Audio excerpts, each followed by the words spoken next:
شاعر نے کہا ہے روشنی کی دھوم ہے لیکن اندھیرا عام ہے، روشنی کی دھوم ہے لیکن اندھیرا عام ہے، صبح بھی ایسی نظر آتی گویا شام ہے، دو جہاں کی کامیابی گر تجھے درکار ہے، اس کا دامن تھام لو جس کا محمد نام ہے۔ اسی لیے میں کہا کرتا ہوں قوت عشق سے ہر پست کو بالا کر دے، قوت عشق سے ہر پست کو بالا کر دے، دہر میں اس نے محمد سے اجالا کر دے۔ ملت توحید کے پاسبانوں، سرکار مدینہ محمد عربی صلی اللہ علیہ وسلم کے دیوانوں اور دعوت و تبلیغ کے پروانوں، اللہ رب العزت خالق کائنات مالک ارض و سماوات ہے، رب المشارق والمغارب ہے۔ اس نے انسانیت کی ہدایت کے لیے تقریباً 1,24,000 انبیاء و رسول کو مبعوث فرمایا۔ بعثت کا سلسلہ آدم علیہ السلام سے شروع ہوا اور تاجدار مدینہ محمد عربی صلی اللہ علیہ وسلم پر اختتام پذیر ہوا۔ اللہ تعالیٰ نے 18,000 مخلوقات پیدا کیے، ان مخلوقات میں سب سے افضل، سب سے مکرم، سب سے احسن حضرت انسان کو پیدا کیا۔ وَلَقَدْ كَرَّمْنَا بَنِي آدم، سب سے مکرم بنی آدم کو پروردگار نے بنایا۔ پھر تمام مخلوقات میں اللہ تعالیٰ نے اسی انسان کو سب سے بہترین سانچے میں ڈھالا، خوبصورت بنایا، حسین و جمیل بنایا۔ لَقَدْ خَلَقْنَا الْإِنسَانَ فِي أَحْسَنِ تَقْوِيمٍ، سب سے بہترین سانچے میں اللہ تعالیٰ نے انسان ہی کو پیدا کیا۔ پھر جس طریقہ سے جناب محمد رسول اللہ صلی اللہ علیہ وسلم تمام نبیوں کے سردار، تمام رسولوں کے امام اور سب سے زیادہ مجتبی مصطفیٰ ہیں، اسی طرح اس امت محمدیہ کو اللہ تعالیٰ نے خیر امت قرار دیا۔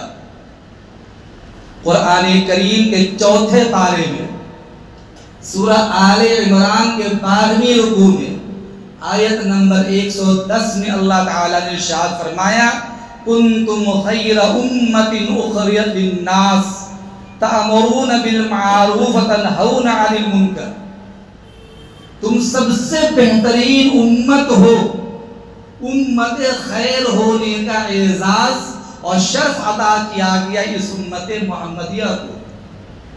اللہ تعالیٰ نے اس امت کو داعی الی الخیر بھی بنایا، امر بالمعروف اور نہی عن المنکر کا مشن لے کر اس امت کو بھیجا۔ قرآن کریم کے 4 پارے میں سورہ آل عمران کے 11ویں رکوع میں آیت نمبر 104 میں اللہ تعالیٰ نے ارشاد فرمایا وَلْتَكُمْ مِنْكُمْ أُمَّةٌ يَدْعُونَ إِلَى الْخَيْرِ وَيَأْمُرُونَ بِالْمَعْرُوفِ وَيَنْهَوْنَ عَنِ الْمُنْكَرِ وَأُولَئِكَ هُمُ الْمُفْلِحُونَ۔ اللہ تعالیٰ نے یہ فرمایا کہ تم داعی الی الخیر امت ہو، تیرا کام امر بالمعروف نہی عن المنکر کرنا ہے، اس امت کا مشن ہے۔ اسی لیے اللہ تعالیٰ نے اس حضرت انسان کو اور اس کے ساتھ جنات کو پیدائش کا مقصد بتلایا وَمَا خَلَقْتُ الْجِنَّ وَالْإِنسَ إِلَّا لِيَعْبُدُونَ، انسان اور جنات کی پیدائش کا مقصد ہے اللہ تعالیٰ کی عبادت کرنا، اللہ کی ریاضت کرنا، اللہ کے سامنے جھکنا، اللہ کو اپنا معبود اور مسجود ماننا، اللہ کے علاوہ دیوتاؤں کا انکار کر دینا، یہ مان لینا کہ رب حقیقی اگر ہے تو اللہ رب العزت کی ذات گرامی ہے، اس کے علاوہ کوئی بھی ہمارا رب نہیں ہے۔ آج کی دنیا میں یہود و نصارہ امت محمدیہ کو گمراہ کرنے کے لیے کیسے کیسے راستے وجود میں لا رہے ہیں، کیسی کیسی نمائشی چیزوں کو وجود میں لا رہے ہیں۔ صرف یہ مقصد ہے کہ یہ امت محمدیہ راست سے ہٹ جائے، دین متین کو چھوڑ دے، خدا کے سامنے جھکنا چھوڑ دے۔ قرآن نے اس امت کو خطاب کرتے ہوئے کہا ہے، تاکید کرتے ہوئے کہا ہے۔ قرآن کریم کے پہلے پارے میں سورہ بقرہ کے 14ویں رکوع میں آیت نمبر 120 میں اللہ تعالی نے ارشاد فرمایا وَلَن تَرْضَىٰ عَنْكَ الْيَهُودُ وَلَا النَّصَارَىٰ حَتَّىٰ تَتَّبِعَ مِلَّتَهُمْ، یہ یہود اور نصارہ تم سے ہرگز راضی نہیں ہوں گے جب تک کہ تم ان کے نقش قدم پہ نہ چلنے لگو، ان کے مذہب کی پیروی نہ کرنے لگو۔ قُلْ إِنَّ هُدَى اللَّهِ هُوَ الْهُدَىٰ، حضور سے خطاب کیا کر کے کہا جا رہا ہے، کہہ دیجئے إِنَّ هُدَى اللَّهِ هُوَ الْهُدَىٰ، اللہ کا راستہ ہی برحق راستہ ہے۔ وَلَئِنِ اتَّبَعْتَ أَهْوَاءَهُمْ بَعْدَ الَّذِي جَاءَكَ مِنَ الْعِلْمِ، علم آ جانے کے بعد، ہدایت آ جانے کے بعد اگر ان کی پیروی کرنے لگے، مَا لَكَ مِنَ اللَّهِ وَلِيٌّ وَلَا نَصِيرٌ، تیرے لیے اللہ کے علاوہ کوئی معاون مددگار نہیں ہوگا، کوئی پرسان حال نہیں ہوگا۔ اور چونکہ یہود و نصارہ، حنود و مشرکین یہ گمراہ فرقے ہیں، ان گمراہ فرقوں کی پیروی کرنے سے قرآن کریم میں صاف صاف منع کیا گیا۔ قرآن کریم کے 6 پارے میں سورہ مائدہ کے 10ویں رکوع میں اللہ تعالیٰ نے ارشاد فرمایا وَلَا تَتَّبِعُوا أَهْوَاءَهُمْ، کہ تم ان لوگوں کے خواہشات کی پیروی نہ کرو، ان لوگوں کی پیروی نہ کرو جو دین حق سے پھر چکے ہیں، گمراہ ہو چکے ہیں، ان کی پیروی نہ کرو۔ یہ یہودیوں کی پیروی کرنے سے اللہ تعالیٰ نے اس امت کو منع فرمایا ہے۔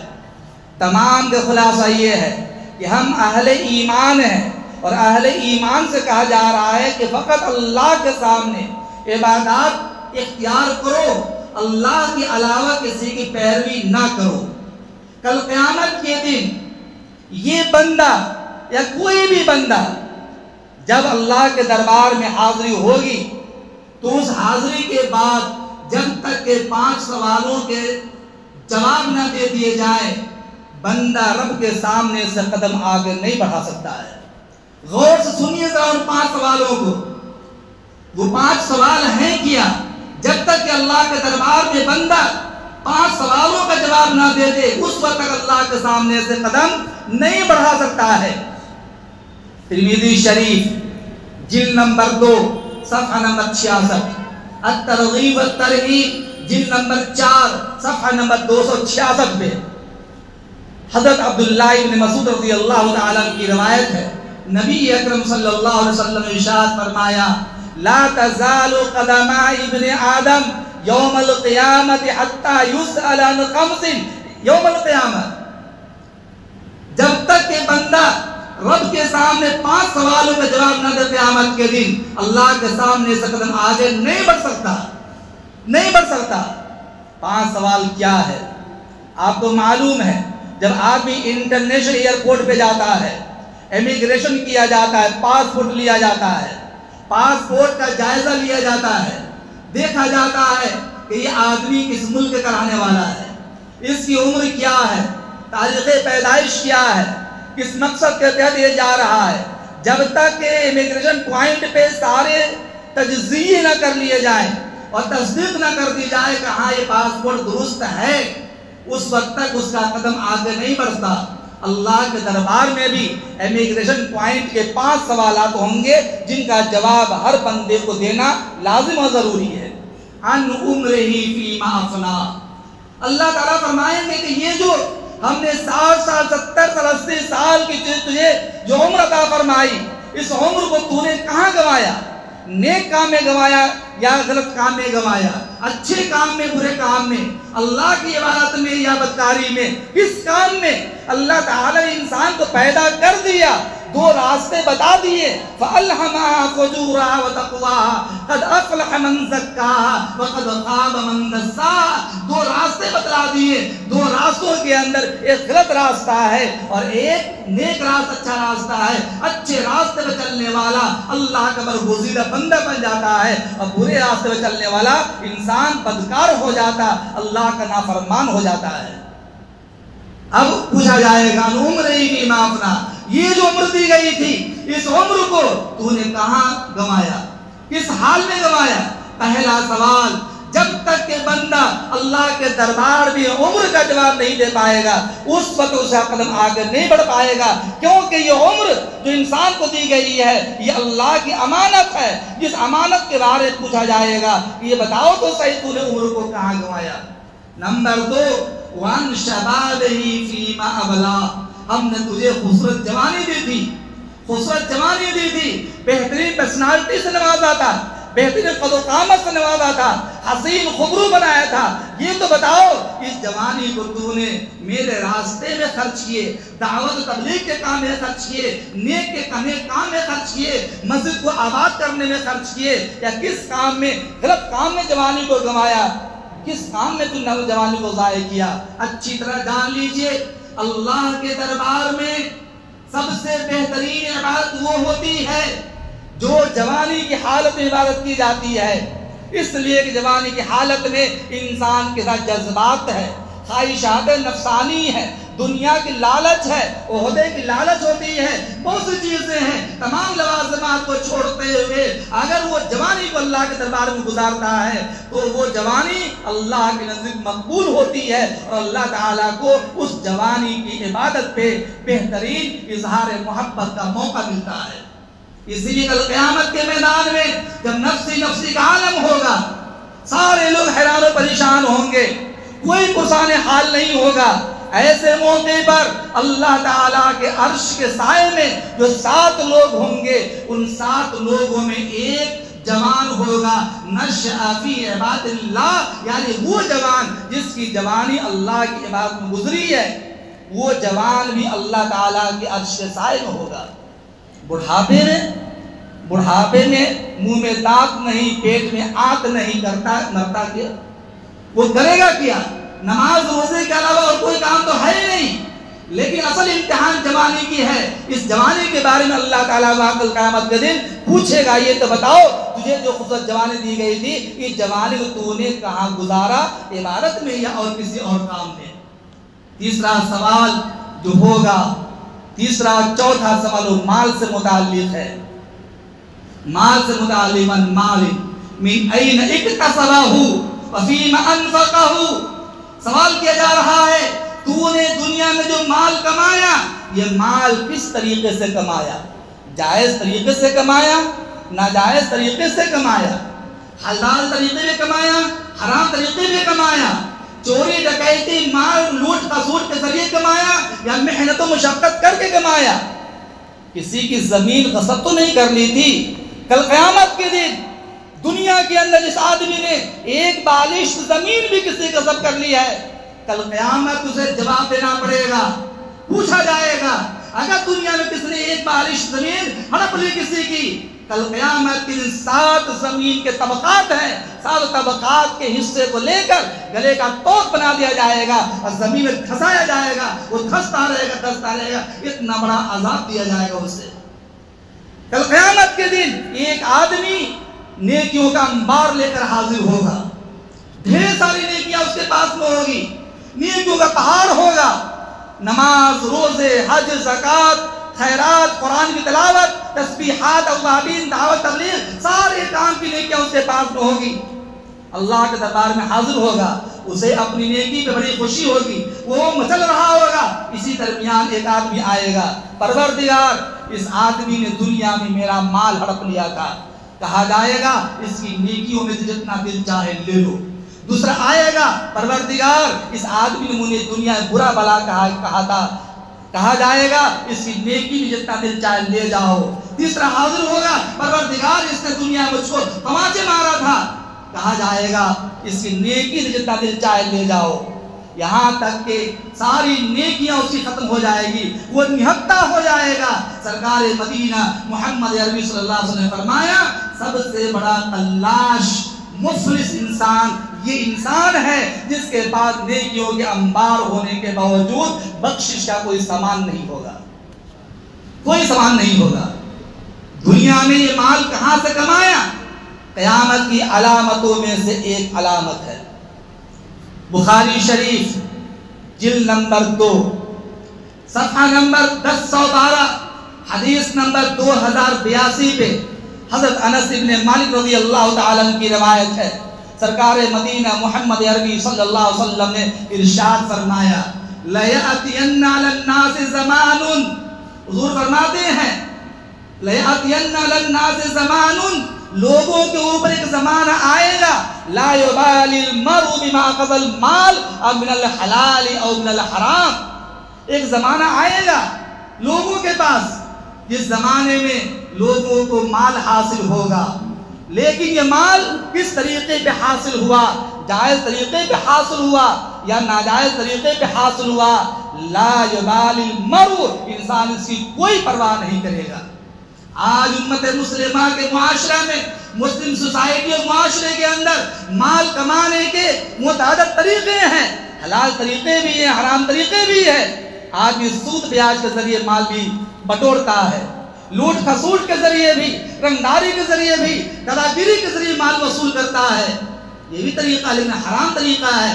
گھر گھر سموہ لون کا مرض پیدا ہو گیا ہے، عورتوں میں بیماری اتنی عام ہو چکی ہے، اسے یہ پتا نہیں ہے کہ ایک گھر کے اندر اگر سود بیاج کی رقم پہنچ جائے اس کی نحوست کتنی ہوتی ہے۔ یہ سود بیاج کا مال حاصل کرنا یہ حرام مال ہوتا ہے، سموہ لون ہو یا اور کوئی لون ہو۔ آج کا معاملہ تو یہ ہے، آج ہم نے ایک گاڑی لون کو اٹھا لی، دوسرے دن دل چاہتا ہے دوسرا لون لے لیا جائے، دوسری گاڑی اٹھا لی جائے، آدمی ایک گاڑی لیتا ہے، دوسری گاڑی، تیسری گاڑی، چوتھی گاڑی، یہاں تک وہ تو سود کو، بیاج کو، لون کو حلال سمجھ لیتا ہے۔ یاد کر لیجئے نبی اکرم صلی اللہ علیہ وسلم نے ارشاد فرمایا حرام مال کے 99 پیسے ہو اور ایک پیسہ حلال کا ہو، بلکہ یہ کہا 99 پیسے حلال کے ہوں اور ایک پیسہ حرام کا ہو، اور اس سے کپڑا خریدا جائے اور اس کپڑے کو سلوا کر نماز پڑھی جائے، جب تک وہ کپڑا جسم پہ رہے گا ایک وقت کی بھی نماز قبول نہیں ہوگی۔ حضور فرما رہے ہیں، حضور فرماتے ہیں ایک آدمی پریشان ہے، جنگل میں ہے، اللہ کے سامنے گر گرا رہا ہے، رو رہا ہے، پروردگار میری دعا قبول کر لے، میری دعا قبول کر لے، الہاؤ زال دعا کر رہا ہے، گڑ گرا رہا ہے، رو رہا ہے، لیکن غیب سے آواز آتی ہے تیری دعا قبول نہیں ہوگی کیونکہ تیرا کھانا حرام، تیرا پینا حرام، تیرا لباس حرام، کیسے تیری دعا قبول کی جائے گی؟ انسان سے کہتا ہے میں تہجد کی نماز پڑھتا ہوں، نفل نماز پڑھتا ہوں، تسبیحات پڑھتا ہوں، دعوت کام کرتا ہوں، دعا قبول نہیں ہوتی ہے، دعا قبول کیسے ہوگی؟ جناب محمد رسول اللہ صلی اللہ علیہ وسلم نے ارشاد فرمایا کہ اگر ایک لقمہ حرام کا پیٹ میں چلا گیا 40 روز تک کوئی دعا قبول نہیں ہوتی ہے، یہاں تک کہ اگر وہ بددعا بھی کرے کسی کے لیے بددعا قبول نہیں ہوگی۔ حجاج بن یوسف جس نے ہزاروں علماء کو قتل کرایا، سینکڑوں صحابہ کو قتل کرایا، ایک مرتبہ اس نے 40 بڑے قطب ابدال کو، ایسے قطب ابدال جو ہاتھ اٹھا لے اللہ ان کی دعا قبول فرما لے، ایسے کو بلایا اور دعوت کی، شاہی دسترخوان پہ دعوت کرنے کے بعد جب وہ سارے قطب ابدال جانے لگے تو حجاج بن یوسف نے کہا کہ اب ہمیں آپ کی بد دعاؤں کا کوئی خطرہ نہیں۔ لوگوں نے پوچھا کیوں؟ کہا وجہ یہ ہے کہ چونکہ ہم نے آپ کو جو کھانا کھلایا، آپ کو جو دعوت کی ہے یہ دعوت حرام مال کی دعوت تھی، اور روایت میں آتا ہے کہ جس پیٹ میں حرام کا ایک لقمہ پہنچ جائے 40 روز تک اس کی کوئی دعا قبول نہیں ہوتی ہے۔ راستہ دونوں حلال راستہ۔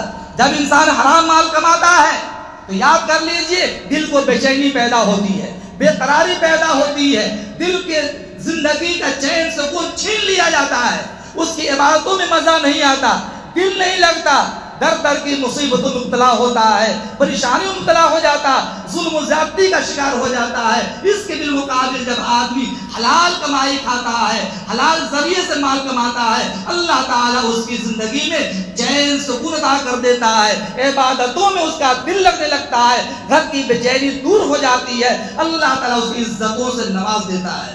یہ حلال روزی کی برکت ہے۔ تو سوال ہوا قیامت کے دن، یہ مال مالی من این اکتسبہ، یہ تو بتاؤ مال کہاں کمایا، کہاں سے لے کے آئے تھے؟ اور اس کا چوتھا سوال ہوگا من این انفقہ، کہ یہ جو مال تم نے کمایا اس مال کو خرچ کہاں کیا؟ حلال راستے میں خرچ کیا، مسجد کی تعمیر میں، مدرسے کی تعمیر میں، یتیم مسکین غریب لاچار بیوہ کی خدمت کے اندر کس نے مال خرچ کیا؟ یا یہ کہ رقص و سرود میں، قوالی میں، گانے بجانے میں، شادی بیاہ میں دھوم مچانے میں، ناموری کے لیے خرچ کیا تھا؟ یہ قیامت دن سوال کیا جائے گا۔ یاد کر لیجئے یہ جو مال ہمیں دیا جاتا ہے، جو محنت سے کماتے ہیں، یہ مال امانت ہے، اور امانت کے بارے میں اللہ تعالیٰ ضرور سوال کرے گا، کیونکہ ہمیں منیجر بنایا گیا مال کی نگرانی کا۔ ہمیں خرچ کرنا اگر ہے تو اللہ کی مرضی کے مطابق خرچ کرنا ہے، نہ کہ اپنی مرضی کے مطابق۔ یہ ہدایت دی گئی ہے، حکم دیا گیا مال خرچ کرنے کے بارے میں۔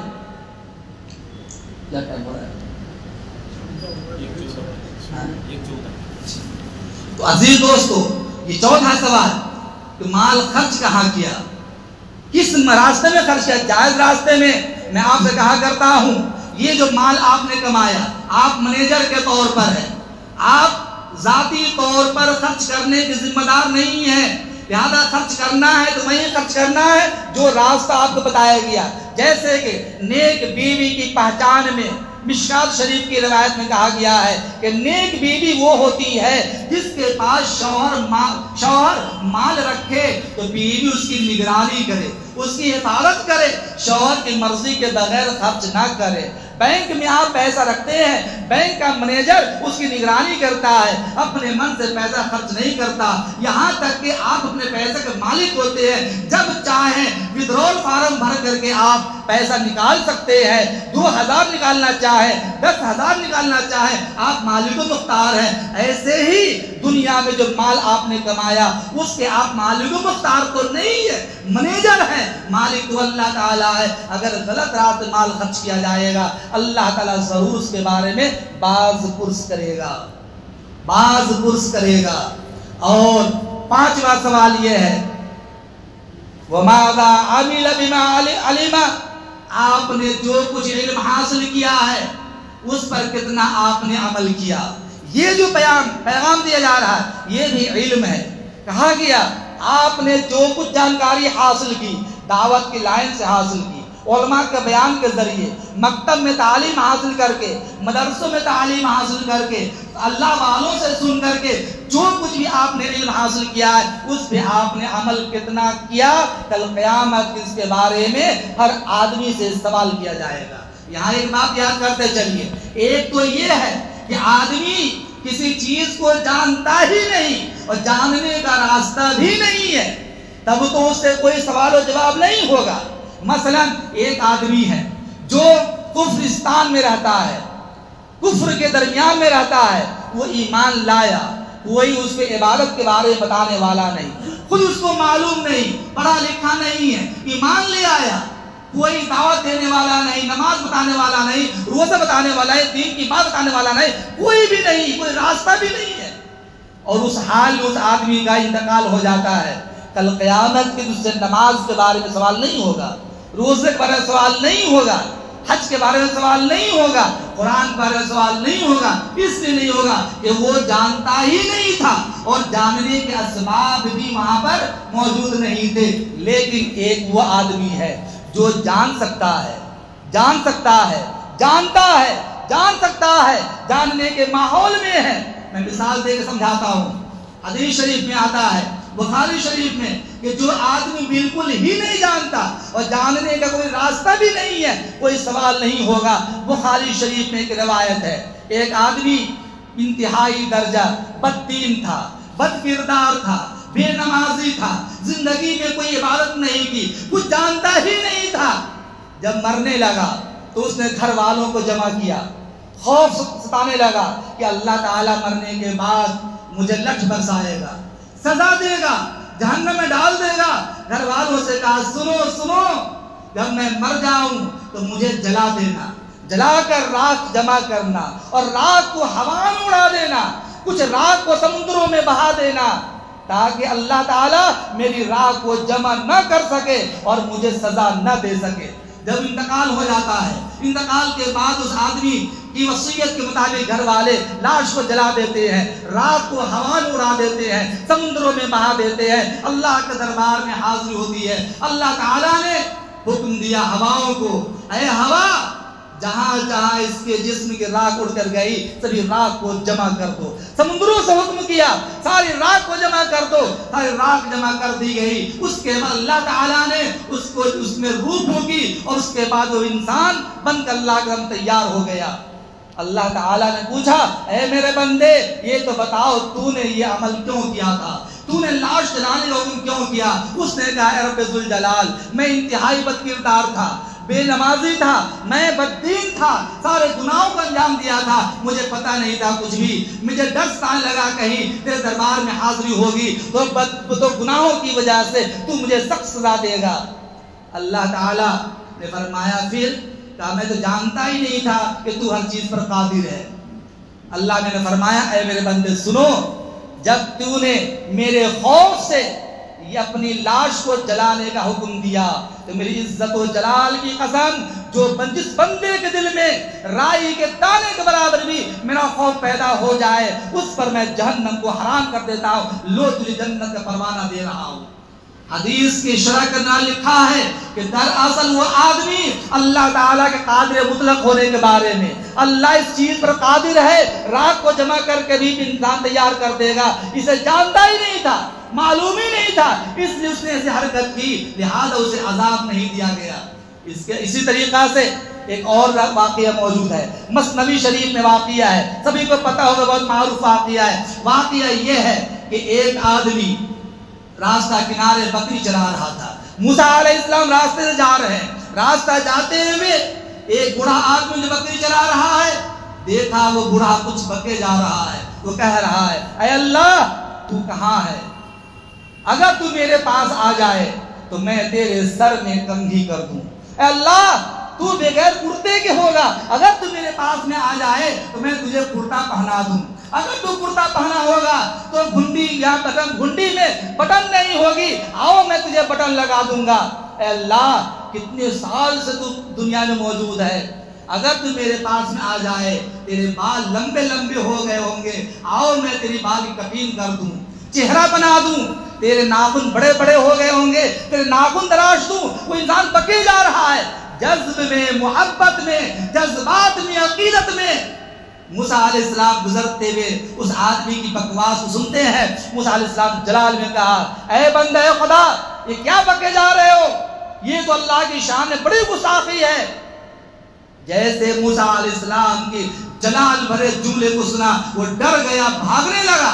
موسیٰ علیہ السلام جیسے آگے بڑھے، اللہ کی طرف پیغام آیا، اے موسیٰ میرا ایک بندہ مجھ سے رشتہ جوڑے ہوا تھا، ناطہ جوڑے ہوا تھا، مجھ سے پیار کی بات کر رہا تھا، وہ مجھ سے عقیدت کی باتیں کر رہا تھا، مجھے اس کی بات پہ ہنسی آ رہی تھی، تجھے دنیا میں نے رشتہ جوڑنے کے لیے بھیجا ہے، رشتہ توڑنے کے لیے نہیں بھیجا، تو نے مجھ سے میرے بندے کا رشتہ کاٹ دیا ہے۔ موسیٰ علیہ السلام نے کہا، اے اللہ وہ بندہ اس طرح کی باتیں کر رہا تھا۔ اللہ نے فرمایا، دراصل اس بندے کو میری عظمت کا پتہ نہیں ہے، میری شان کا پتہ نہیں ہے، عزت و جلال کا پتہ نہیں ہے، وہ بندہ اتنا ہی جانتا ہے کہ اللہ موجود ہے اور ہم جیسا موجود ہے۔ اس لیے محبت سے باتیں کہہ رہا تھا، مجھے اس کی بات پہ کوئی ناراضگی نہیں ہے۔ میرے دوستو، یہ باتیں اس بات کی دلیل ہے وہ بندہ کسی چیز کو جانتا ہی نہیں تھا، اس لیے اللہ نے مواخذہ نہیں کیا۔ اور ایک یہ ہے کہ باتوں کو جانتا ہو پھر بھی عمل نہ کرے، جیسے ہم اور آپ مسلمان ہیں، اللہ کے رسول کے ماننے والے ہیں، نمازی ہیں، دیندار ہیں، اگر نماز کی پابندی نہیں کریں گے، اگر روزے کا اہتمام نہیں کریں گے، قرآن کی تلاوت نہیں کریں گے، دعوت تبلیغ کا کام نہیں کریں گے، تو کل قیامت دن ہم سے مواخذہ ہوگا۔ اپنی آل و اولاد کو اگر دینی راستے پہ نہیں لگایا تو اللہ تعالیٰ کل مواخذہ کرے گا۔ نبی اکرم صلی اللہ علیہ وسلم کے سامنے رسوائی ہو سکتی ہے۔ اس لیے میرے دوست یہ 5واں سوال ہوگا کہ دنیا میں جو تو نے علم حاصل کیا وہ اس پہ تو نے کتنا عمل کیا۔ یہ 5 سوالات ہیں۔ نمبر 1، ان عمرہ فیما افنا، جو عمر دی گئی اس کو تو نے کہاں فنا کیا۔ وان شباب فیما اولا، جو جوانی دی گئی جس جوانی کو تو نے کہاں گوایا۔ وان مالہ من این اکتسب فیما انفقہ، جو مال دنیا میں تو نے کمایا یہ کہاں سے کمایا، جائز طریقے سے ناجائز طریقے سے، پھر اس مال کو تو نے کہاں خرچ کیا۔ اور آخری سوال یہ ہوگا ماذا عمل بما علم، جو علم حاصل کیا دنیا میں اس پہ تو نے کتنا عمل کیا۔ جب تک ان 5 سوالوں کا جواب نہ دے دیا جائے لا تزال قدم من عند ربہ حتی یسأل عن 5 یوم القیامہ، بندے جب تک 5 سوالوں کا جواب نہ دے دے اللہ کے دربار سے قدم ٹل نہیں سکتا۔ اللہ تعالی ہم لوگوں کو کئی باتوں پہ عمل کرنے کی توفیق نصیب فرمائے۔ وما توفیقی الا باللہ۔